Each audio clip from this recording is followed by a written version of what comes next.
کیونکہ متعلق سارے دیکھنے ہوتے ہیں، تو وہ پھر ہم نے یہاں سے نکالا تھا حال الحق کائنن من ربی کا یا الحق صابرن من ربی کا، تو یہ سارا جملہ یہاں پہ موجود تھا. میرا خیال ہے یہاں ہی تک ہم نے کیا، یہ پارٹ کیا ہے. آگے پھر انشاءاللہ یہاں سے اب ہم سٹارٹ کرتے ہیں. رائٹ، چلیں اب آگے کی آیت جو ہے اس میں آیت کا جو حصہ ہے فَلَا تَكُن مِنَ الْمُمْتَرِينَ، پس نہیں تم ہو جانا کس میں سے، شک کرنے والوں میں سے. اس میں سب سے پہلا کلمہ ہے فا. یہ کس ٹائپ کا فا آپ کو لگ رہا ہے، اس کا کیا استعمال ہے بلاغت میں؟ دیکھیں یہ تو اب آپ کو کلیئر ہو گیا نا، میں بار بار نہیں دہراؤں گی کہ ایک ہوتا ہے الفاظ کا گرامر کے اعتبار سے، نحو کے اعتبار سے نام، اور پھر اس کا استعمال جب ہوتا ہے بلاغت کے اعتبار سے تو پھر وہ معنی کے اعتبار سے ڈیفرنٹ نام ہوتا ہے. ٹھیک ہے نا؟ تو اب یہ فا گرامر کے اعتبار سے کون سا فا ہے بتائیں؟ آپ میں سے ایک جواب آیا استئنافیہ، دو جواب آئے عطف، ہے نا؟ تو اگر ہم خود بھی دیکھیں کہ کیا معنی ہے، حق ہے تیرے رب کی طرف سے، بس نہیں تم ہونا من الممترین، تو کیا پیچھے اس کا تعلق جڑ رہا ہے بات کے ساتھ؟ ہاں؟ حق ہے تیرے رب کی طرف سے، پس نہیں تم ہونا، تعلق ہے نا؟ ظاہر ہے اس کا تعلق پیچھے والی بات کے ساتھ نہیں ہے، 100% ہے، کیونکہ اسی کے نتیجے میں کہا جا رہا ہے نا، اسی کے یعنی حق تیرے رب کی طرف سے آ گیا. شک کرنے من الممترین میں کیا ہے؟ ممترین شک کرنے والوں میں سے. من آپ نے بتایا تھا تبعیض کا ہے، تو تبعیض کا مطلب کہ ان میں سے، اس گروپ میں سے، ان لوگوں میں سے، وہ جو خاص گروپ ہے جو شک کرتا ہے اللہ کی طرف سے آئے ہوئے حق میں، تو اس میں سے تم شامل نہ ہو جانا. مطلب یہ ہے نا. تو ممترین کا روٹ ورڈ کیا ہے؟ میم را یا. ٹھیک ہے، بالکل ٹھیک. تو اس کا مطلب ہے یہ ناقص ہے نا. تو اب بتائیں یہ کون سی والی فارم ہے، فارم کون سی اور سیغہ کون سا؟ سیغہ تو شاید آپ بتا ہی چکے ہوئے ہیں، بتائیے. جی شاباش، فارم 8 ہے اور اس کا اسم فائل ہے. تو فارم 8 ہے اگر، تو اس کا ماضی کیا ہوگا؟ ماضی بتائیں. ام ترا، رائٹ، ام ترا یم تری، اور پھر اس کے بعد ممترونا اگر جمع میں ہو، ممتر اور ممترینا وغیرہ اس طرح نا. تو اب یہ قرآن میں نا مختلف سیاق و سباق میں استعمال ہوا ہے نا، تو یہاں پہ شک کے میننگ میں، یعنی اب وہ شخص سے کیا مراد ہے؟ بیسیکلی پہلے نمبر پہ خطاب کون ہے؟ آپ صلی اللہ علیہ وسلم. پھر تو ظاہر ہے اس کے بعد ہم سب ہے نا، مقصد تو ہمیں ہی بتانا ہے. آپ تو شک نہیں کرتے تھے نا، لیکن آپ کے ذہن میں کوئی کوشچن آ سکتا تھا لیکن شک نہیں آ سکتا تھا اللہ کے حق کے بارے میں نا. رائٹ، تو یہ پھر اس کا مطلب ہے یہاں اسم فاعل کا صیغہ جمع کا استعمال ہوا ہے. اب اسم فاعل جو استعمال ہوا ہے اس سے کیا فائدہ ہے، اس سے کیا فرق پڑتا ہے اسم فاعل کے آنے سے؟ شک کرنے والوں میں سے، بتائیں، بتائیے کیا اس سے معنی میں فرق پڑتا ہے؟ یعنی ہو سکتا تھا نا کہ تم شک نہ کرنا، رائٹ، ایسے بھی ہو سکتا تھا کہ شک نہ کرنا، لیکن یہاں ہے شک کرنے والوں میں سے، اسم فاعل جمع میں استعمال ہو رہا ہے. اس سے کیا فرق پڑا، اس سے کیا معنی میں اضافہ ہوا؟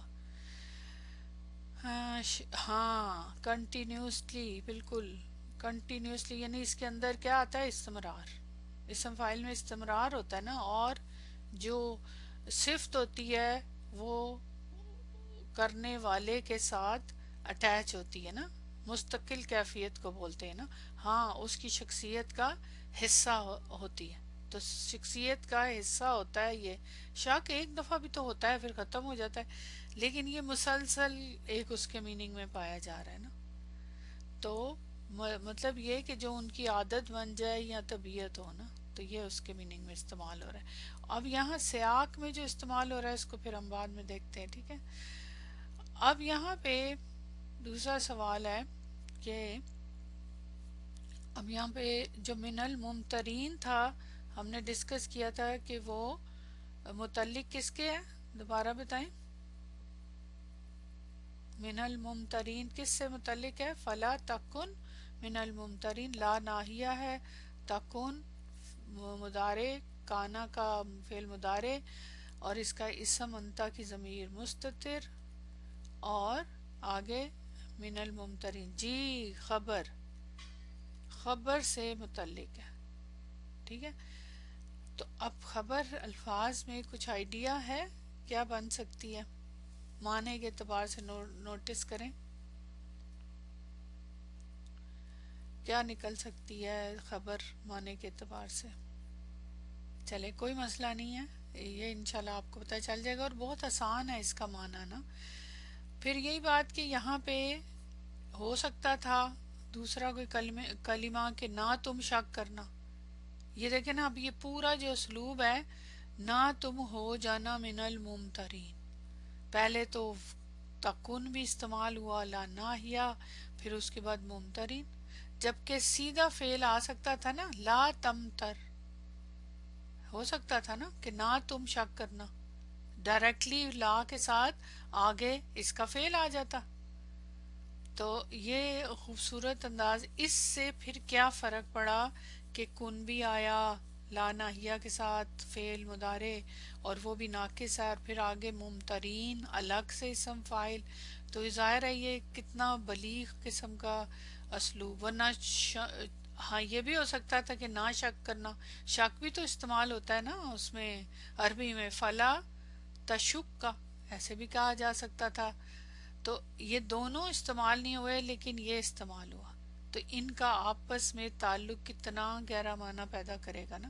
چلیں کوئی مسئلہ نہیں ہے، اب ہم چلتے ہیں یہاں سے، دیکھتے ہیں ان تمام جو میں نے آپ سے شارٹ سے سوال کیے ان میں سے کیا کیا معنی ہے۔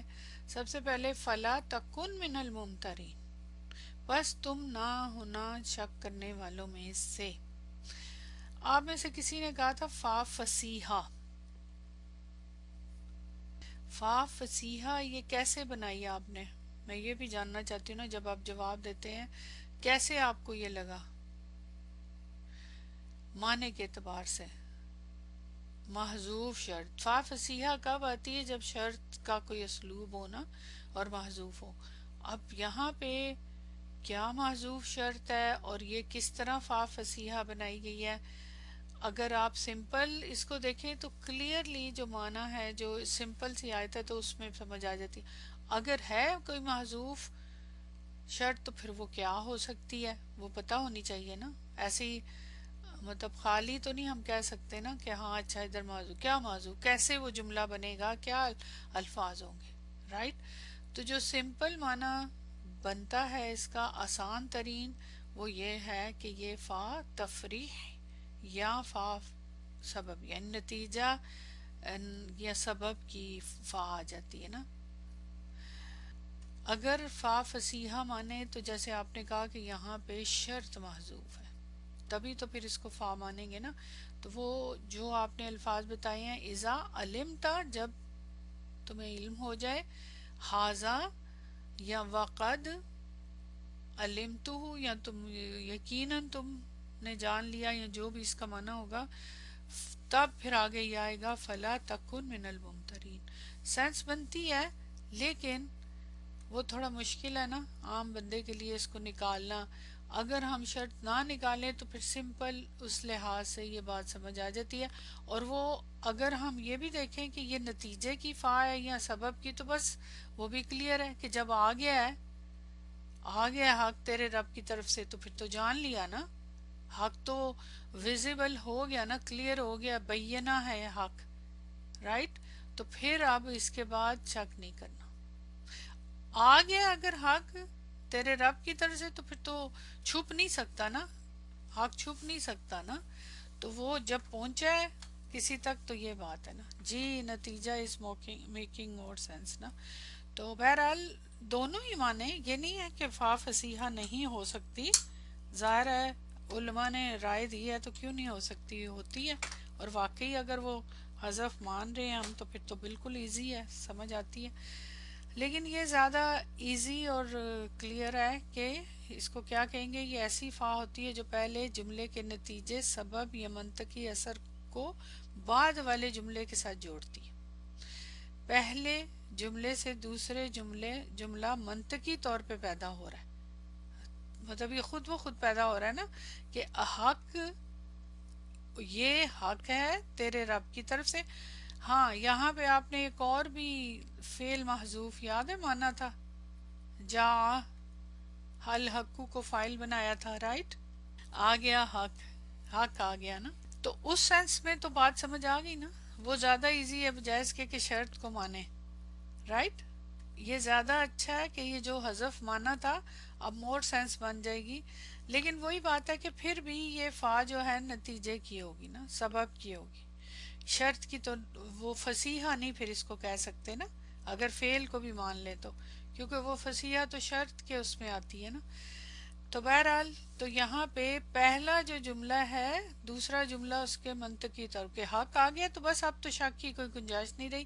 اور صرف یہ نہیں، ساتھ تیرے رب کی طرف سے، یہ ایکسپلینیشن بھی ہے کہ یہ کوئی کسی اس میں کسی قسم کا، جب کہہ دیا تیرے رب کی طرف سے تو پھر شک کی تو گنجائش ختم ہوگی نا، کیونکہ رب کی طرف سے تو حق ہی آتا ہے۔ جب یہ حق ہے تو نتیجہ یہ ہونا چاہیے کہ شک نہ ہو، خود بخود نتیجہ نکل رہا ہے، نکالنا نہیں ہے، سبب یہ ہے۔ آیت کا پہلا حصہ الحق من ربی کا، یہ حق آپ کے رب کی طرف سے، اس کے بعد فرمایا فلا تکن من الممترین، بس آپ شک کرنے والے میں سے نہ ہو۔ یہاں فا یہ معنی دے رہی ہے کہ جب یہ بات یقینی حق ہے تو اس کا لازمی نتیجہ یہ ہے کہ شک کی کوئی گنجائش نہیں۔ اب وہ بات سے کیا مراد ہے وہ بعد میں ہم دیکھتے ہیں۔ دلیل اور نتیجے کو جوڑنا، یہ جو فا ہے یہ دلیل اور نتیجے کو جوڑتی ہے۔ فا نے حق کے بیان اور شک کی نفی کے درمیان مضبوط عقلی تعلق قائم کر دیا۔ فا میں تاکید اور فوریت بھی پائی جا رہی ہے، کیونکہ یہ فا اس کی ہے نا، عطف کی، یعنی حق واضح ہوتے ہی فوراً یقین پیدا ہونا چاہیے اور پھر تردد نہیں۔ دوسرے جملے میں پہلے کی متفرح کر رہی ہے، یعنی اس کی فرح کے طور پہ آ رہا ہے وہ دوسرا جملہ۔ ذہنی ترتیب، آیت سامع کے ذہن کو اس ترتیب سے لے جاتی ہے کہ یہاں فا نے صرف دو جملے نہیں جوڑے، بلکہ کیا ہے، علم آ گیا، یقین، علم کیا کرتا ہے، یقین پیدا کرتا ہے نا۔ دلیل کیا کرتی ہے، اطمینان، دلیل سے اطمینان ہو جاتا ہے۔ حق ثبات کے لیے یعنی ثبوت ہے، یہ اس کا سفر مکمل ہوا۔ یعنی یہ ایک دم سے نہیں آپ کہہ سکتے، مثلا حق آیا ہے، حق کیا کس کو کہا جا رہا ہے، قرآن کو۔ یہاں جو سیاق و سباق ہے وہ تو حضرت عیسیٰ علیہ السلام کے بارے میں سارا ڈیٹیل ہے نا، تو وہ قرآن ہی ہے نا، رائٹ۔ تو قرآن جو آ گیا تو قرآن کی کیا ہے، علم ہے، قرآن کیا ہے، علم ہے نا۔ تو قرآن میں جو کچھ بھی اللہ کی طرف سے ہے وہ علم ہے۔ اب علم شروع میں سورہ بقرہ میں کیا کہا تھا، ذالک الکتاب لا ریب فیہ، وہ اس کی تفسیر میں آیا ہم سمجھ سکتے ہیں نا کہ یہ کتاب ہے، ظاہر ہے اللہ کی طرف سے ہے، اور یہ کیا ہے، اس میں کسی قسم کا کوئی شک نہیں، شروع میں کہہ دیا۔ اب دیکھیں ذرا کتنا کہاں جا کے اس کے ساتھ سمجھ آ جاتی ہے تفسیر کر کے کہ اللہ کی کتاب آ گئی، اللہ کا پیغام آ گیا تو شک کی تو کوئی گنجائش ہی نہیں، تو بلکہ یقین ہونا چاہیے۔ علم جو ہے یقین پیدا کرتا ہے، لیکن ساتھ دلیل جو ہوتی ہے وہ اطمینان پیدا کرتی ہے، اور پھر اس کے بعد یہ سفر ہے باقاعدہ طور پہ، یہ ذہن کے اندر یہ ترتیب آتی ہے، اور پھر یہ ثبوت ہے اس بات کا کہ اللہ کی طرف سے سفر مکمل کیا، تو یہ حق کا سفر ہے، سبحان اللہ۔ پھر اس کے بعد جو لا ہے، لا ناہیہ، لا ناہیہ ویسے تو سمپل ہوتا ہے کہ کسی چیز سے روکنے کے لیے کہ نہ کرو، عام اسلوب تو یہی ہے نا، لا نہیں کہتے ہیں اس کو۔ شک سے سختی سے روکنا، یقین پر ثابت قدم رہنا، امت کو بالواسطہ تعلیم دینا۔ اہم نقطہ یہ ہے کہ یہ خطاب ظاہر ہے آپ صلی اللہ علیہ وسلم سے ہے انتا کی ضمیر کے ساتھ، لیکن جتنے بھی خطاب، جتنے بھی احکامات آپ صلی اللہ علیہ وسلم کے لیے ہوتے ہیں، وہ سارے ہی کس کے لیے ہوتے ہیں؟ اصل میں امت کو تعلیم دی جا رہی ہوتی ہے۔ ان کے ساتھ جو بھی پیغمبروں کے ساتھ معاملات ہوتے ہیں، ان کے تجربات ہوتے ہیں، ان کے معجزات، جتنی چیزیں ان کے ساتھ معاملات کیے جاتے ہیں، اس کا مقصد کیا ہے؟ امت کو تعلیم دینا۔ تو اصل میں امت کو تعلیم، اہل کتاب کو تنبیہ، شک کرنے والوں کی مذمت مقصود ہے۔ تو یہاں اس کا مقصد لا کا نہ تم ہونا۔ اب یہ خالی امت کے لیے نہیں ہے، کیونکہ اس سیاق و سباق میں دیکھیں تو کس کی طرف اشارہ ہے اور کس کو کہا جا رہا ہے؟ پہلے نمبر پہ کس کو کہا جا رہا ہے؟ رسول کو، یعنی ڈائریکٹ مخاطب تو رسول ہی ہے نا صلی اللہ علیہ وسلم۔ پھر کون ہے نمبر 2 پہ؟ سٹیپ بائی سٹیپ نمبر 2 پہ کون ہے؟ آپ کی امت پہلے نمبر پہ، دوسرے نمبر پہ، تیسرے نمبر پہ کون ہے؟ سٹیپ بائی سٹیپ تیسرے نمبر پہ کون ہے؟ سیاق کے اعتبار سے میں بات کر رہی ہوں، اہل کتاب میں سیاق کے اعتبار سے پھر ہم نصارہ کو کہیں گے نا، کیونکہ ان کے ساتھ بات چیت چل رہی ہے نا، اس لحاظ سے۔ ویسے تو پھر باقیوں کے لیے بھی ہے، اہل کتاب میں جوز بھی آ جائیں گے، سبھی آ جائیں گے جب حق آ جائے، لیکن بیسیکلی یہاں سیاق کے اعتبار سے نصارہ ہے نا، تاکہ ان کو تنبیہ کی جا رہی ہے۔ اب یہاں ہر ایک کا الگ الگ اسلوب ہے۔ دیکھیں آپ صلی اللہ علیہ وسلم کو تو خبر کے طور پہ کہا بتایا جا رہا ہے نا، رائٹ؟ یعنی ایک طرح سے آپ کو کہہ کے کہ آپ آگے پہنچائیں اس میسج کو، رائٹ؟ لیکن امت کو جو ہے نا، کیا کہا جا رہا ہے؟ تاکید کی جا رہی ہے نا، انہیں بھی علم دیا جا رہا ہے کہ اب یہ حق ہے تو اب تم نے شک نہیں کرنا، تردد۔ لیکن نصارہ جو ہیں ان کے لیے کیا ہے؟ تنبیہ ہے، کیونکہ انکار تو یہ کر رہے تھے نا، امت تو انکار نہیں کر رہی تھی، وارننگ ہے بالکل۔ ان کے لیے تاکید ہے، ان کے سب کے لیے الگ الگ ہے اس کا مقصد۔ دیکھیں یہ کلام کا ایک انداز ہے، آپ کے ذریعے آپ کی امت کو اور باقی لوگوں کو سمجھایا جا رہا ہے۔ حق واضح ہونے کے بعد تو مومن کا رویہ تسلیم اور یقین کا ہونا چاہیے، اس کو تو کسی قسم کا آگے سوچ ہی نہیں آنی چاہیے شک کی، نہ کہ شک اور تردد۔ شک کی کوئی گنجائش باقی نہیں رہتی۔ آپ سوچیں، اب انشاءاللہ اس کے اوپر جب ہم کریں گے عملی طور پہ تو اس کو ڈسکس کریں گے ضرور کہ ہمارے یہاں کتنے شکوک اور شبہات ہیں اور اس کی کیا ریزن ہے، وہ پھر ہم ڈسکس کرتے ہیں وہاں پہ۔ شک کی مکمل نفی ہے۔ لا نے یہاں صرف عام شک نہیں روکا، اب عام طور پہ لا تاکید ہی کی نفی ہوتی ہے نا، بلکہ ہر قسم کے تردد، ذہنی اضطراب، اہل باطل کے اثر، ان کی باتوں سے بھی شک پیدا ہوتا ہے نا، اور شبہات سے متاثر ہونے کی نفی کرتی ہے۔ اب مطلب خود شک نہیں کرنا کا مطلب خالی نہیں ہے لوگوں کی باتوں میں نہیں آنا، یعنی جب آپ کو دیکھیں جن کو یقین نہیں ہوتا نا پوری طرح، وہ نہیں، تو وہ جب کوئی کچھ کہتا ہے تو ایک دم سے اس کی باتوں میں آ جاتا ہے بندہ۔ ہمارے نوجوان نسل کو دیکھیں نا، وہ ایسے اسکالرز کو، موٹیویشنل سپیکرز کو سنتے ہیں کچھ سائنٹیفک گفتگو کرتے ہوئے یا ڈفرنٹ ٹائپ کی، تو کیا کرتے ہیں؟ یہ جو کہا گیا نا کہ ہر قسم کا تردد یا شک، اس سے کیا مراد ہے؟ مومن کی بات کر رہی ہوں، کیسے وہ کہ کس قسم کا تردد، اور پھر اس کے بعد اہل باطل کے اثر، یہ کیا مطلب ہے اس کا؟ شبہات سے متاثر ہونے کی نفی کر دی گئی، کیا مطلب؟ یہ ساری چیزیں نا ساری ڈسکس کرنے کی ہے نا، تو ابھی آپ نے مجھے وہاں پہ ضرور جواب دینا ہے، ٹھیک ہے؟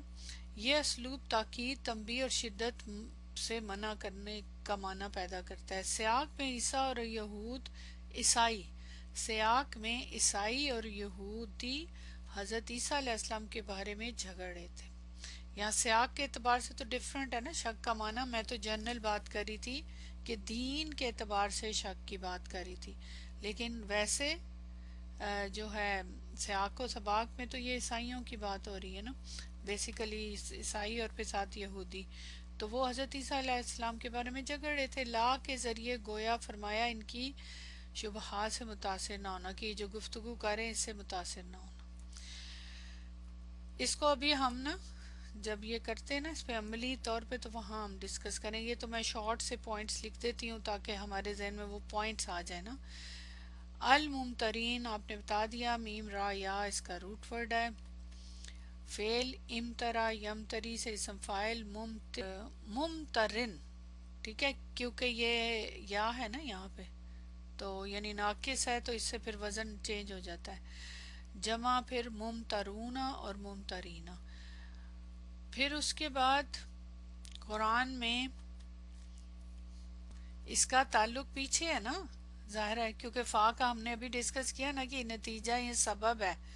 تو اس کا مطلب ہے کہ یہ حق آنے کے بعد جو شک ہو رہا ہے یہ سب واضح ہونے کے بعد، تو یہ پھر اس کا کیا مقصد ہوا، کیوں کر رہا ہے وہ ضد کی وجہ سے نا. شک ضد اور ضد کی وجہ سے، بالکل ان کی جو شکی طبیعت ہے اس کی وجہ سے کر رہا ہے. ٹھیک ہے، مطلب یہ ہے کہ مومنوں کو روکا جا رہا ہے، مومنوں کو تنبیہ کی جا رہی ہے کہ جن لوگ جو کرنے والے ہیں، فاعل اسم فاعل دائمی شک میں جو لوگ مبتلا ہیں ان کے ساتھ ان میں سے نہ ہو جانا. ٹھیک ہے، یہ ہے سلمان. اچھا، نیکسٹ جو ٹاپک تھا نا کہ من الممترین جار مجرور کا تعلق، تو وہ میں نے آپ سے پوچھا تھا کہ کیا الفاظ ہو سکتے ہیں. تو ظاہر ہے ایک دم سے تو ذہن میں نہیں آ سکتے، اس میں کوئی شک نہیں، سوچنے کی ضرورت پڑتی ہے. تو یہ بڑا مجھے خوبصورت لگا یہ اس میں جو نکالے ہیں ہم نے کہ تکن کی محذوف خبر سے متعلق ہے یہ جار مجرور. اس میں اہل نحو کے نزدیک کیا ہے، فلا تکن کائنن من الممترین، یا پھر کیا ہونا چاہیے، فلا تکن معدودن من الممترین. اب ذرا معنی دیکھیں، پس آپ شک کرنے والوں میں سے موجود ہونا، مطلب ہونا.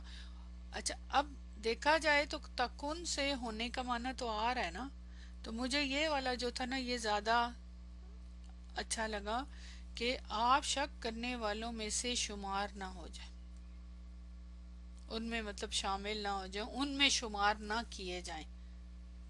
موجود نہیں بنتا، موجودن تو یہاں نہیں بنے گا معنی. موجود کا معنی ہے یعنی ہونے کے معنی میں انہوں نے لکھا ہوا ہے. کانا کا معنی جو ہوتا ہے نا ہونا، ٹھیک ہے، کہ اس لسٹ میں نا، ہاں بالکل اس میں شمار، مطلب اس میں آپ کو گنا نہ جائے، یہ معنی ہے اس میں نا. تو یہ مجھے بہت زیادہ اچھا لگا. دیکھیں نا، فلا تکن من الممترین، کہ تم نہ ہونا. اب اگر ہم موجود کا لفظ ادھر ڈالیں گے موجودن تو یہ تو بنتا ہی نہیں ہے نا، موجودن منصوب ہوگی اس کی خبر. تو تم نہ ہونا من الممترین، موجود نہیں، یہ نہیں بنتا یہاں پہ. تو یہاں زیادہ مجھے اچھا لگا یہ معدودن، کہ یہ تم ان میں سے نہ ہو جانا، یعنی شمار نہ ہونا، یہ معنی بنتا ہے شک کرنے والوں میں سے. تو اس کی خبر کے ساتھ اس کا تعلق ہے، تو یہ سینس بھی بنتی ہے نا. یہاں جو موجود کا لفظ لکھا ہوا ہے نا، اس کا مطلب پریزنس نہیں ہے، اس کا مطلب ہونے کا معنی، کائنن کا انہوں نے معنی کیا ہے کہ تمہاری حالت یہ نہ ہو جائے کہ تم شک کرنے والوں میں سے ہو جاؤ، یہ میننگ ہے یہاں. چلے اچھا، اس کے بعد ہم نے یہ اوپر پہلے ڈسکس کیا تھا کہ یہاں پہ لا تمتر، یعنی اگر یہاں پہ یہ جو جملہ ہے نا فلا تکن، تو لا کے بعد یہاں پہ اسی کا فعل آ جاتا، تمتر، نہ تم شک کرو، یعنی ہو جانا اور یہ سارا یہ نہ ہوتا نا، خالی اتنا آ جاتا اگر لا تمتر، لا تمتر، تو آپ شک نہ کریں. یہ ہو سکتا تھا نا کہ آپ شک نہ کریں، بس معنی تو پورا تھا. لیکن اب دیکھیں لا کے بعد فعل آیا تکن، پھر من الممترین آیا، معنی تو یہی ہے نا کہ آپ شک نہ کریں، لیکن کانا کا فعل مجزوم لا کے، پھر اس کے بعد اس کا خبر محذوف مان کے، اور پھر اس کے بعد اسم فاعل بھی آیا جمع میں، من بھی آیا، من جو ہے تبعیض کے لیے ہے. تو اتنی بہت ساری چیزیں لائے گی، جبکہ آپ کو پتہ ہے اختصار زیادہ ہوتا ہے قرآن میں، لیکن جہاں پہ بات کو بلیغ طریقے سے سمجھانا ہے وہاں پھر کبھی کبھی بات ڈیٹیل میں بتائی جاتی ہے، اور مقصد یہ نہیں ہے کہ خالی ڈیٹیل ہے، الفاظ کا چناؤ بھی نا، بلکہ قرآن نے اس سے زیادہ بلیغ اسلوب اختیار کیا، لا تکن من الممترین، کیونکہ صرف شک سے منع کرنا مقصود نہیں تھا، بلکہ اہل شک کی جماعت، ذہنیت اور رویے سے دور رکھنا مقصود تھا۔ سبحان اللہ، ہاں بالکل، سم پیپل، بالکل، تو جو ایسی جماعت جو تھی اس سے بچانا، شک کرنا نہیں خالی کہ شک نہ کریں، وہ تو شروع میں ہی اللہ تعالیٰ نے کہہ دیا تھا جب قرآن آیا کہ ذالک الکتاب لا ریب، کہ یہ وہ کتاب ہے جس میں کوئی شک نہیں، اور پھر یہ متقین کے لیے، تو وہیں سے مومن کے لیے تو وہیں سے لیسن آ گیا نا، یقین پیدا ہو گیا۔ لیکن ایکچولی ایون شروع میں پڑھ لیا، لیکن پھر بیچ میں جو اہل شک والے ہوتے ہیں جماعت، وہ آپ کو بہکا دیتے ہیں، اور دیکھ لیں ابھی ہمارے آج کل کی جنریشن کتنی چیزوں میں شک پہ ہے، ابھی ہم اس پہ ڈسکس کرتے ہیں، تو اس ذہنیت اور رویے سے دور رہنا مقصود ہے، تو اس لیے اسم فاعل لانا ضروری تھا۔ شک کرنے والوں کے گروہ میں شامل ہونے سے منع کیا ہے، شک کی عادت اور طرز فکر سے بچانا ہے کہ اس کی عادت نہ پڑ جائے، وہ والا انداز نہ ہو جائے، اس لیے یہ زیادہ معقد اور بلیغ ہے۔ اہل کتاب کے شبہات سے متاثر ہونا بھی مناسب نہیں، یعنی اہل کتاب خاص طور پہ ان کے ساتھ جب رہتے ہیں یا ان کے ساتھ ڈیل ہوتی ہے تو وہ پھر زیادہ، آپ کو پتہ ہی ہے ان کے پاس کیا کیا طریقے ہیں نا، تو یہاں پورے جملے کی بلاغت اور اچھا اسلوب التوکیدی و تثبیتی، تاکید اور تثبیت کا اسلوب، یعنی ثابت، تاکید اور ثابت کرنے کا اسلوب۔ آیت میں سب سے پہلے الف لام، التقدیم الاضافتی، النہی اسم فاعل، یعنی الحق استعمال ہوا نا الف لام کے ساتھ، اس کی تقدیم تھی، پھر اضافت من ربی، اور پھر اس کے بعد نہیں، اور پھر اسم فاعل، سب مل کر یقین کو مضبوط کرتے، یہ سارے اپنا اپنا رول ادا کرتے، الحق جمع، پھر پلس اس کی تقدیم، اور پھر اضافت من ربی کا، اور پھر نا، لا ناہیہ اور اسم فاعل۔ پچھلی آیت کے ساتھ اگر اس کا ربط کریں، کیونکہ وہ تو کرنا ہے ہم نے، پھر اگلی آیت کے ساتھ بعد میں کریں گے، اسی سے تو یہ تعلق ہے اس کا، یہ قرآن کی نہایت حسین ترتیب استدلال کی مثال ہے، ترتیب یوں بنے گی، آیت 59 حضرت عیسیٰ علیہ السلام کی حقیقت پر دلیل، نوٹ کرتے جائیں، ٹھیک ہے، اس میں کیا تھا، حضرت 59 میں حضرت عیسیٰ علیہ السلام کے بارے میں دلائل دیے گئے نا، پیدائش کے بارے میں، آیت 60 میں اس دلیل کی حقانیت کا اعلان، کہ جو دلیل دی ہے یہ حق ہے۔ آیت 59 نے عیسائی عقیدہ توڑا، اور وہ کیا تھا، عیسائی عقیدہ کیا تھا بتائیں، جس کو توڑا ہے آپ کی پیدائش کا بیان کر کے، جی آپ کی الوہیت کا، یعنی حضرت عیسیٰ علیہ السلام کے بارے میں کہ وہ انسان نہیں ہیں، الہ ہیں، نعوذ باللہ، اور باقی سارا جتنے بھی عقائد ہیں، آیت 60 میں ہر شک ختم کر دیا، حقیقت واضح ہو گئی اس بارے میں، عقیدے کے بارے میں۔ پھر اس کے بعد آیت 59 عقلی دلیل کیا، پیدائش کے بارے میں دی گئی، اور آیت 60 میں حق کا قطعی اعلان کہ یہ حق ہے، آپ کی جو دلیل دی گئی کہ آپ اس طرح پیدائش اور سارا۔ آیت 59 میں پہلے عقل کو مطمئن کیا گیا عقلی لحاظ سے، آیت 59 میں، آیت 59 میں پہلے عقل کو مطمئن کیا گیا عقلی دلائل دے کے، اور پھر دل کو مطمئن کیا گیا، سبحان اللہ، کیونکہ ظاہر ہے یہ دل کی بات ہے نا، کہ یقین کرنا حق آ گیا تیرے رب کی طرف سے، تو یہ آپس میں ان کا تعلق ہے، یہ اکیلی آیت نہیں ہے، یہ آئی اسی لیے کہ پچھلی بات جو ہے، جو پیچھے جو کچھ بھی بیان ہوا ہے اس کو اللہ تعالیٰ کی قدرت، آپ حضرت عیسیٰ علیہ السلام کے بارے میں ساری چیزوں کو آپس میں کنیکٹ کرنے کے لیے، تاکہ یقین پختہ ہو، اور جو بھی شک اور شبہات ہیں وہ ختم ہونا، تو یہ ہے یہاں پہ جی سیٹسفیکشن وتھ لاجک، بالکل۔ تو اس آیت کے اندر ایک ایک لفظ کو آپ نے سمجھ لیا، الحمدللہ، اب ظاہر ہے یہ ہمارے لیے بیسیکلی تو اب اس کے اوپر ہمیں غور و فکر کرنا ہے کہ اس کا کیا عملی زندگی میں ہم نے عمل میں لانا ہے. یہ حقیقت میں اس میں سے تو بہت سارے لیسن نکلتے ہیں. تو اب آپ لوگ بتاتے جائیں کہ یہ عام زندگی میں آپ دیکھتے بھی ہیں یا ہمارے ساتھ بھی پیش آتا ہے یا کیسے اس چیز کو لیا جاتا ہے. سب سے پہلے دیکھیں حق من ربی کا، حق تیرے رب کی طرف سے.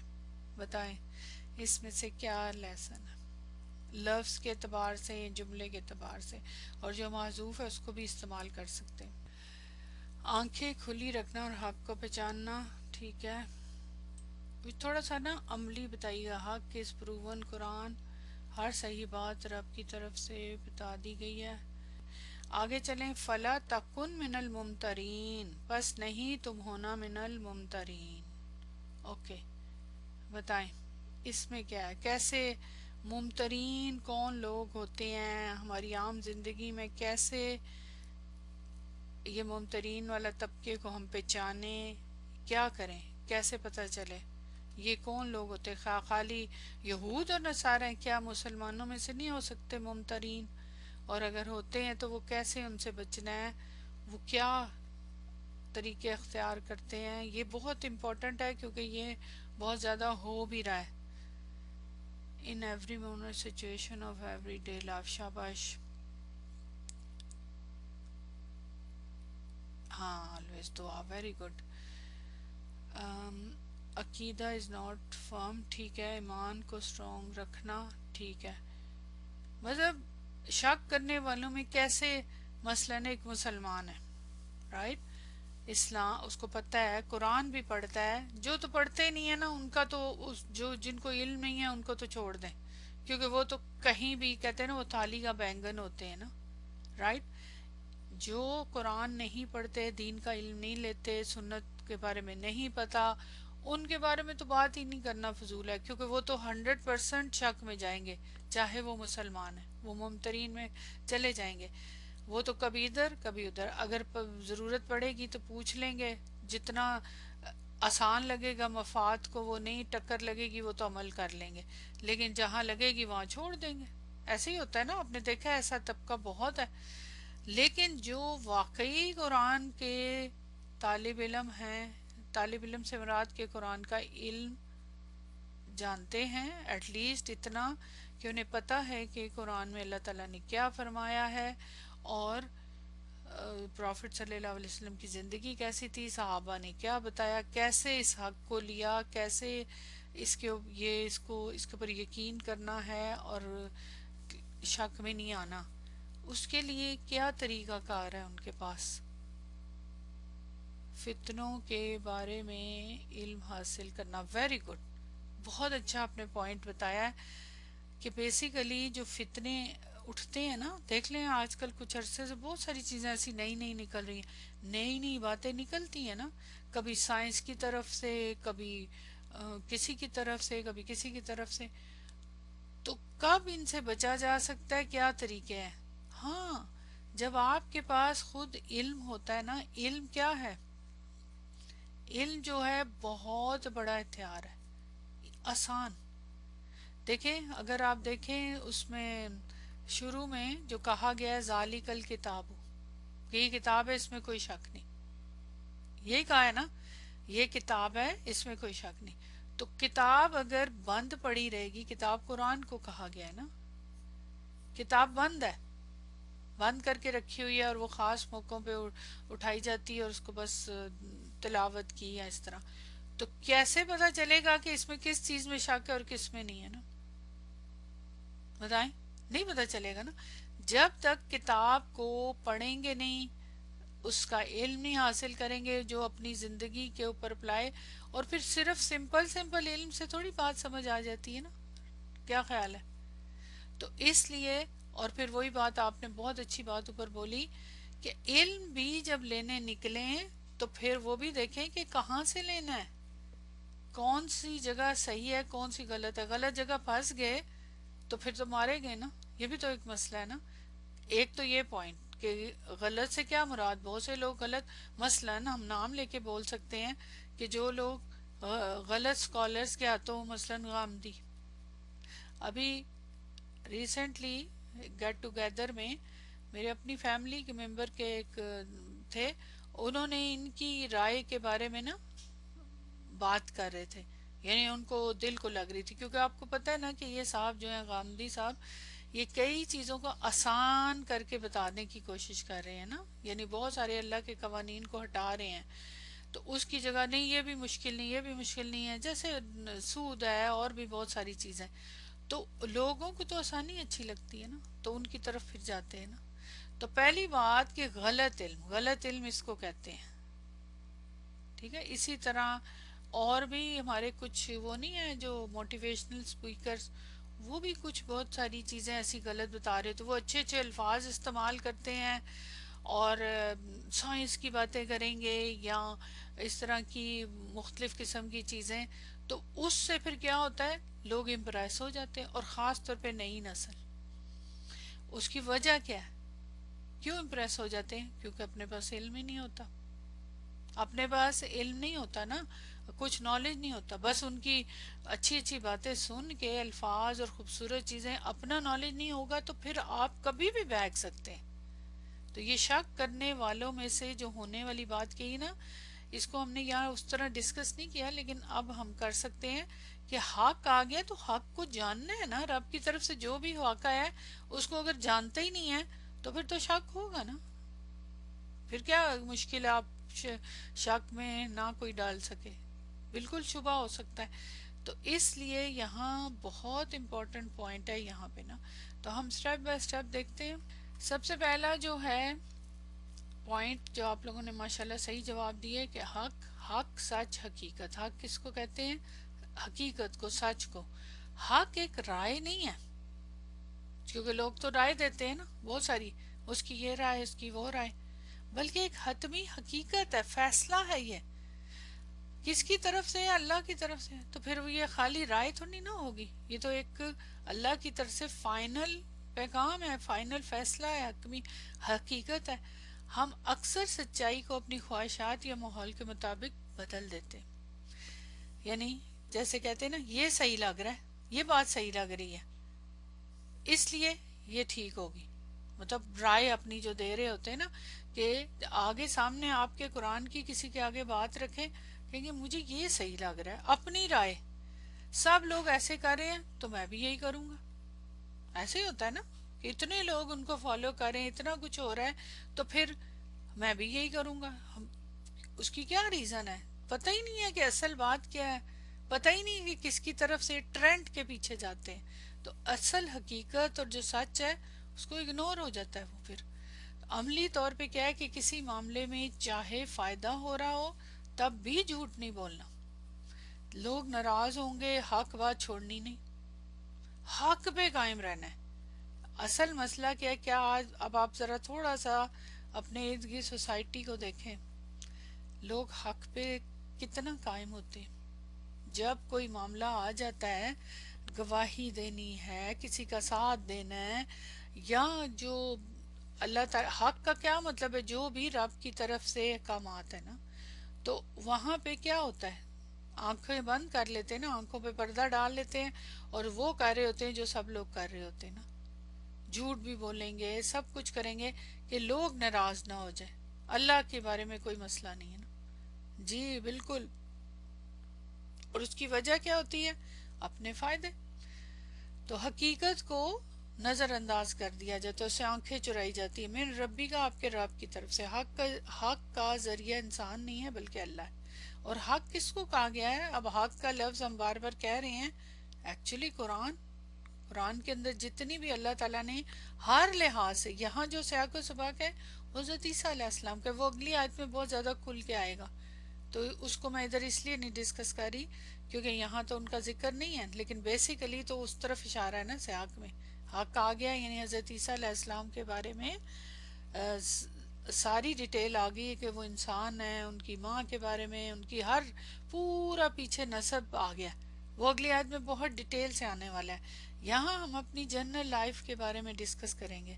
تو جب قرآن جو کہ حق ہے، اور آپ صلی اللہ علیہ وسلم، تو پوائنٹ یہ ہے کہ یہ کلیئر پروف ہوتا ہے حق، جو کہ ظاہر ہے کیا ہے، قرآن پلس نبی صلی اللہ علیہ وسلم، آپ کی ظاہر سنت اور سب نا.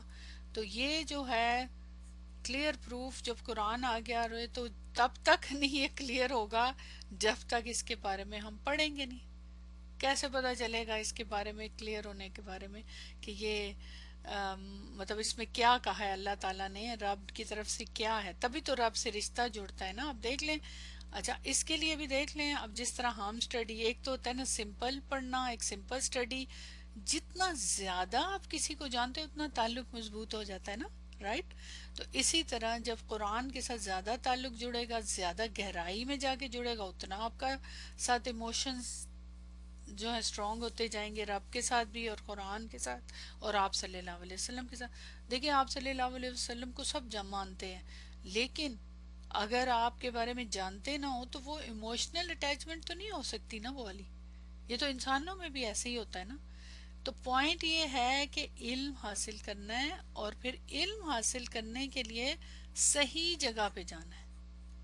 یہ تھوڑا سا اس کے لیے پھر ضرورت ہے سرچ کرنے کی، کہ کیا صحیح جگہ ہے جہاں صحیح حق ملنے والا ہے، صحیح حقیقت بتائی جائے گی، اس میں کوئی جھوٹ نہیں ہے، کچھ نہیں ہے نا. تو وہ چیزیں جاننی ہیں. اور آپ کو پتا ہے پھر وہی بات آ گئی کہ تعلیم کے جو وزن ہے اس کے اندر جو معنی ہے، کہ کس طرح کون تعلیم دے رہا ہے نا، کس طرح دے رہا ہے، کیسے مل رہا ہے، کس کے مطابق مل رہا ہے نا. تعلیم کو برڈن بنا دیا جاتا ہے نا، تو اس کی وجہ سے پھر انٹرسٹ ختم ہو جاتا ہے لوگوں کا، تو لوگ نہیں لیتے تعلیم پھر اسی لیے جس آگے والے کے مطابق نہیں دی جاتی. تو پھر کیسے حق واضح ہوگا نا. اللہ تعالیٰ نے تو آسانیاں پیدا کی ہیں، آسان طریقے سے بھیجا ہے سارا اپنا علم. اور پھر جو ٹیچر ہیں ان کے ذریعے کس طرح کے وہ ٹیچر تھے، کیسے آگے اسٹوڈنٹ تھے، ہمارے سامنے تو ساری مثال ہے. لیکن ہمارے لوگ برڈن ڈال دیتے ہیں. بالکل یہی تو مسئلہ ہے کہ اتنا زیادہ وہ برڈن ڈال دیتے ہیں اور اسے بڑا غلط. تو اسی لیے بچے جو ہوتے ہیں نا پھر اسلامک اسکول کو اٹینڈ کرنا اور وہ اسلامک وہ پڑھنا، اس سے دور بھاگتے ہیں نا. پھر وہ اس دین سے ہی دور بھاگنا شروع کر دیتے کہ مشکل ہے نا، اس کو کیسے اٹینڈ کریں نا. تو اس لیے پھر خرابی اسی طرح ہوتی ہے. اچھا اب وہ جو موٹیویشنل سپیکرز ہوتے ہیں یا پھر جو غامدی جیسے جو ہوتے ہیں جو آسان کر کے بتاتے ہیں، پھر لوگ اس طرف اٹریکٹ ہو جاتے ہیں. پھر وہ اپنے حق میں شک کرنے لگتے ہیں کہ او اس میں پھر یہ وجہ ہوگی، اس میں یہ ہوگا، اس میں وہ ہوگا. تو وہ پھر اور قسم کی چیزیں اپنے عقیدے کے مطابق بتاتے ہیں. لیکن پوائنٹ یہاں پہ یہ ہے کہ جب کہہ دیا کہ آپ کے رب کی طرف سے ہے، جو چیز رب کی طرف سے ہے وہ مشکل نہیں ہو سکتی. ہماری سمجھ میں کمی ہے تو وہ الگ بات ہے، کیونکہ حق کا ذریعہ انسان نہیں ہے بلکہ اللہ ہے. ہم حق کو اکثر ان چیزوں سے لیتے ہیں، کس سے؟ سوشل میڈیا سے، دوستوں کی رائے سے، معاشرتی رجحان سے. لیکن آیت ہمیں یاد دلاتی کہ اصل معیار اللہ کا حکم ہے. وہ آپ میں سے کسی نے لکھا تھا کہ سیدھی سی بات ہے کہ جو بھی چیز میں آپ کو کنفیوژن، آپ سیدھا قرآن کھولیں، ادھر جائیں. کیا مسئلہ نا، طریقہ جو ہے دین کے علم حاصل کرنے کا وہ بہت امپورٹنٹ ہے. آپ کیسے لے رہے ہیں؟ تو عام سوشل میڈیا سے دین کا علم، ہمارے دیکھ لیں ٹی وی پہ کیا ہوتا ہے رمضان میں بھی اور رمضان کے علاوہ بھی، کہ اس طرح کا دین دیا جا رہا ہوتا ہے. مولانا کو بٹھا کے وہ اداکار اور لوگ کیسی گفتگو کر رہے ہوتے ہیں، اور عام پبلک جو ہے کیسے دیکھ رہی ہوتی ہے. اسی طرح سوشل میڈیا پہ بھی جو آتی ہیں پوسٹ، پھر جو آپ کا دوست ہے، آپ کہتے ہیں نا دوست کے دین پر ہوتے ہیں، پھر معاشرے کا رجحان جو ہوتا ہے، کیونکہ ظاہر ہے سارا ہی ایسے چلا جا رہا ہے. ہاں لا اکراہ فی الدین. My brother too, he left حفظ after 25 para because of it. بالکل بالکل، چونکہ اتنی زیادہ بوجھ ڈل جاتا ہے بچوں پہ کہ وہ پھر پاگل ہو جاتے ہیں، وہ سمجھ نہیں آتی، وہ کہتے ہیں یہ کیا، اس سے بہتر ہے کہ ہم سکون لیں. تو اس کی عملی مثال اگر معاشرہ کہے کہ یہ کام نارمل ہے لیکن اللہ کہے کہ یہ غلط ہے، تو مسلمان کا معیار اللہ کی بات ہے، معاشرہ نہیں ہے. تو تب آئے نا کہ اللہ کی بات کو سمجھیں گے، تو تب نا فلا تکن، بس تم نہ بنو. یہ ایک واضح ہدایت ہے، یعنی بچ جاؤ، اختیار تمہارے پاس ہے. انسان کے پاس اختیار ہے نا، کوئی زبردستی تو نہیں کوئی بھی کچھ کروا سکتا. تو یعنی تم نہ کرو تو تم رک جاؤ، لائن لگا دی. ہم اکثر کہتے ہیں کہ میں مجبور تھا، میں ماحول سے متاثر ہو گیا، لیکن قرآن کہتا ہے کہ انسان کے پاس انتخاب موجود ہے. یہ نہیں کہہ سکتے قیامت کے دن آپ یہ والی دلیل نہیں دے سکتے اور میں تو ایسے گھر میں پیدا ہوا تھا، میرے ارد گرد ایسے تھا، یہ تھا وہ تھا. وہ جتنی آپ کے پاس نالج آیا اتنا سوال ہونے والا ہے. تو عملی مثال گناہ کا ماحول ہو، آپ چاہیں تو اس میں شامل ہو سکتے ہیں، چاہیں تو رک بھی سکتے ہیں، یعنی ممترین میں سے شامل بھی ہو سکتے ہیں اور خود اپنی مرضی سے رک سکتے ہیں کیونکہ اللہ تعالیٰ نے تو روک دیا. من الممترین، شک کرنے والوں میں سے. حق آنے کے بعد شک میں پڑ جانا کمزوری ہے. حق آنے کے بعد کبھی انسان دین کے احکامات پر شک کرتا ہے یا دل میں کہتا ہے شاید یہ ضروری نہ ہو، خود ہی فتوے لگاتا ہے. یہ شک آہستہ آہستہ انسان کو عمل سے دور کر دیتا ہے. اگر کسی عبادت کی اہمیت واضح ہو جائے لیکن پھر بھی انسان کہے کہ پتہ نہیں اتنا ضروری نہیں ہے، چلو چھوڑ دیتے ہیں، نماز روزہ ضروری نہیں. اکثر لوگ روزوں کے بارے میں خود ہی فتوے، آج تو یہ مسئلہ ہے، میں نے سفر کرنا ہے، میری جاب بڑی سخت ہے، آج یہ ہے، میں وہ چھوٹی چھوٹی باتوں پہ روزہ چھوڑ دیتے ہیں، فرض روزہ، تو وہ عمل چھوڑ ہی دیتے ہیں. تو روزمرہ زندگی میں جو اطلاق ہے، ہاں ایگزامز ہے بالکل. فیصلہ کرتے وقت پوچھیں کہ یہ اللہ کے حکم کے مطابق ہے صرف میری خواہش ہے. یہ اپنے آپ سے سوال کریں.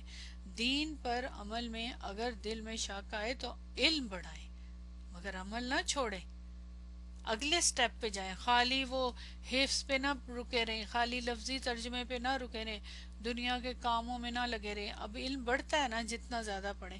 معاشرتی دباؤ میں اگر سب کچھ غلط سمت میں ہو تو آپ حق پر قائم رہیں، چاہے اکیلے بھی ہوں. میں سمجھتی ہوں اور انسان ہو جاتا ہے سکسیسفل. پوائنٹ یہ ہے کہ یہ جو ممترین کا ٹاپک ہے نا کہ شک کرنے والے، ہمیشہ شک کرنے والے، استمرار ان کی عادت، ان کے ساتھ چپکا ہوا ہے یہ جو صفت ہے. یہ آپ عام زندگی میں بھی دیکھیں. اکثر ہسبینڈ جو ہوتے ہیں یا ایون وائف جن کے اندر شک کی عادت ہوتی ہے، میں وائف ہسبینڈ کی پہلے بات کروں گی، کیا ہوتا ہے اس کا نتیجہ؟ گھر ٹوٹ جاتے ہیں. اور وہ صرف شک ہوتا ہے، وہ صرف ایک عادت ہوتی ہے شک کی جس کی وجہ سے گھر تباہ ہو جاتے ہیں. فیملی میں بھی یہی ہوتا ہے، شک کی عادت ہوتی ہے کہ نہیں اس نے یہ بات اس لیے کی ہے. اب آپ کو پتا ہے فیملی پالیٹکس جو مختلف رشتوں میں ہوتی ہے، کبھی بھابھی نند اور ساس، اس میں زیادہ چیزیں کچھ نہیں ہوتی حقیقت، ایم ہی فضول شک پڑ جاتا ہے، کسی بات سے بدگمان ہو جاتا ہے اور پھر اس کے بعد اتنی کی تباہی ہوتی ہے کہ زندگیاں تباہ ہو جاتی ہیں اور ساری زندگی آپ ایکسپلین بھی کرتے رہیں تو بھی فائدہ نہیں ہوتا نا. اور یہ جو شک کی عادت ہے انتہائی بری ہے. اس میں سب سے زیادہ نقصان جو خود شک کرنے والا ہے اس کو ہوتا ہے، کیونکہ اس کو تو پھر جب یقین نہیں ہوگا تو شک میں زندگی گزارنا تو ایک کہتے ہیں نا وہ جالے کے اندر رہنے والی بات ہے کہ آپ کو کچھ نظر نہیں آ رہا کیا ہے راستہ آگے نا، آپ گمراہ ہو جاتے ہیں نا. تو کسی پہ یقین نہیں ہے تو اللہ پہ بھی اگر شک آ جائے، یقین نہ ہو قرآن پہ، تو پھر کیا رہے گی زندگی میں بات نا. تو یہ بڑا امپورٹنٹ ٹاپک ہے کہ یہاں کس چیز سے روکا ہوا ہے، اس سوسائٹی کے ان لوگوں کے شک کرنے والوں کی جماعت سے روکا ہے کہ ان کے قریب بھی نہ جاؤ. تو یہ جماعت پھر کسی میں سے بھی ہو سکتی ہے، مسلمانوں میں سے بھی ہو سکتی، موٹیویشنل سپیکر بھی ہو سکتے ہیں، ہمارے علماء سو بھی ہو سکتے ہیں، اور اسی طرح جو اہل کتاب ہیں ان کے ساتھ اگر دوستی ہے تو وہ تو خیر پہلے ہی الٹی سیدھی باتیں کرتے ہیں نا. جی بالکل، وسوسہ، شک، بدگمانی، بروکن ٹرسٹ سب کچھ لاسٹ کر دیتا ہے نا. بہرحال یہ سمجھ ہی گئے ہوں گے آپ کے اس کا کیا مقصد تھا، اس آیت کے کتنے امپورٹنٹ پوائنٹ ہیں. تو حق کیا ہے؟ آپ صلی اللہ علیہ وسلم کی ذات اور قرآن اور وہ سب بیان، اور اس کا تعلق پیچھے کیسے ہے کہ جو حضرت عیسیٰ علیہ السلام کے بارے میں ساری انفارمیشن دی اللہ تعالیٰ نے، ان کے بارے میں بتایا، وہ سارا کا سارا حق ہے اور اس میں اب شک نہیں کرنا. اب وہ اس کو اگلی آیت کے ساتھ ہم جوڑیں گے تو بات پھر مکمل ہو جائے گی، نقشہ مکمل ہو جائے گا. تو الحمدللہ رب العالمین، یہ آیت تو پوری ہو گئی ہے. تو انشاءاللہ اب نیکسٹ کلاس میں ہم یہ نیکسٹ آیا پڑھیں گے، کیونکہ یہ نیکسٹ آیا جو ہے اسی سے ریلیٹ کرتی ہے، آج تو نہیں ہم پڑھ سکے، تو انشاءاللہ نیکسٹ کلاس میں شروع کریں گے، ٹھیک ہے؟ اور اب ہم دعا کے ساتھ کلاس ختم کرتے ہیں کہ خاص طور پہ آج کی جو آیت تھی اس میں حق کی بات ہوئی، اس سے بڑی نعمت کیا ہو سکتی، تو اس کا شکر ادا کرتے ہیں۔ الحمدللہ الذی بنعمتہ تتم الصالحات، تمام تعریف اللہ کے لیے ہیں جس کی نعمتوں سے تمام نیک کام پورے ہوتے ہیں۔ تو یہ ایک نیک کام پورا ہوا آج کے دن، انشاءاللہ تعالی نیکسٹ کلاس میں ہم اگلی آیت پہ جائیں۔ تو کلاس ختم کرتے ہیں۔ سبحانک اللہم و بحمدک، اشہد ان لا الہ الا انت، استغفرک و اتوب الیک۔ السلام علیکم و رحمۃ اللہ۔